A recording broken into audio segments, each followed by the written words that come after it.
Hi guys and welcome to Simply Hike. Today I'm going to be going through the features of the Camelbak Octane XCT hydration bladder. Now the bladder itself has a 3 litre bladder and also the main unit for storage is a 3.5 litres. First things first though, I'm going to actually show you the bladder itself. So let's unclip this. To get into it, it's really simple. It's all kept in the back panel. The only thing you really need to make sure that you do is you hook the actual hook bladder to the actual loop on the top there. This will position the bladder upright so even when it drains it won't sag to the bottom of the rucksack.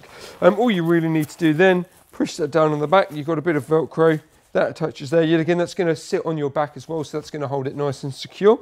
Obviously the actual hose itself feeds through the top part there, as you can see, which then I've connected using the actual connector that's there, which yet again is really easy to take on and off. Obviously going down the tube as well, what you will also see is the Camelbak whistle, which is nice and loud, so it's going to be really handy, especially if you're going to be running or anything like that. You need to grab someone's attention. Yet again, if you want to take that off, you can do so with ease. It's just a clip system.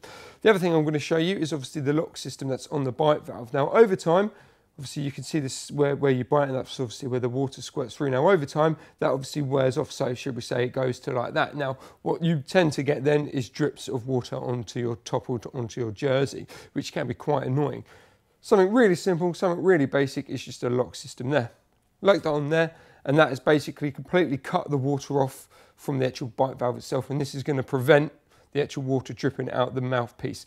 It means you won't have to change the actual bite valve as much, and just basically means maintenance is going to be very, very, infrequent, should we say, so it's going to maintain itself really nicely. Something as simple as that is a really nice feature that Camelbak do, and I'm glad that they've added it to this rucksack.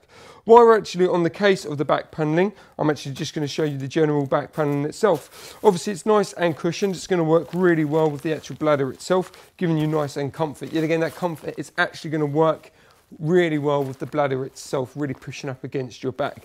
This groove system on here basically means eventually, once kind of the bag's kind of shaped here, it's going to give you almost cracks or canals, should we say. So the bag itself is going to move really well with you, and those cracks are just going to enable nice cool air to come through and take some of the sweat off your back, should we say. The actual hip straps as well, they're nice breathable material. If I actually show you on the flip side, so obviously you've got the mesh paneling and then you've got the mesh on there. So as I say, breathability really is a key factor. So if you are running or cycling, this is definitely going to be a rucksack to look at. And you also have is a nice chest strap. If I clip that on there, and again, nice and easy to adjust, so you can do accordingly. What you also have is a nice hip strap system. Yet again, same system works, nice clip, and then using the two points on there, you can tighten them up and loosen them up with ease. What you'll also see is the storage systems. Now obviously this is probably where the ½ litre of storage is actually kept. So you'll again pocket on that side and a pocket on that side. You'll again nice and big for your mobile phone, GPS systems, if you're after any running bars or anything like that, you could store it in there with ease. That's pretty much the back system in a nutshell. So let's take a look at the front bag, shall we? So the main storage is all a part of this front zip. Now quite a lot of bags, when you see a front zip like that, that doesn't really look like there's actually much storage, but this is a bit of a TARDIS. So you've basically got that entire front section all the way up to the top part as one big bag. So this is 3 litres worth of space in here. If I just open it up ever so slightly, what you'll see is there's a nice mesh bag inside there. So again, you've got any keys or anything you want to stop from rattling around, you can pop it in there. And again, you've got a nice little clip there as well. So it's, yet again, for keys, it just stops it from floating around in the bag or anything like that. And again, this is going to be big enough for any snacks, any maps, spare batteries, or just general bits and bobs that you want to keep for obviously when you're cycling or when you're running.